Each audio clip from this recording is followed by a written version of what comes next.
Hi everyone. In this video, I'm going to show you how to use the ChatGPT plugin inside Canva.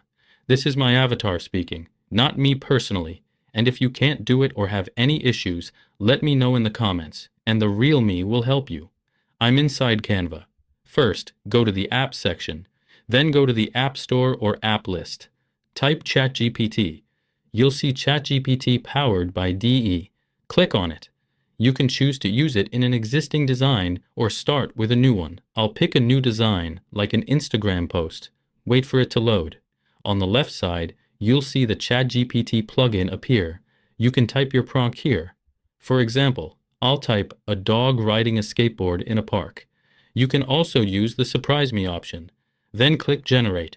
Important, you get 25 credits per day, which refresh every 24 hours. Wait a few seconds. Now you can use the generated image directly in your design, or make a new one. That's it. Thank you for watching. See you in the next one. Goodbye.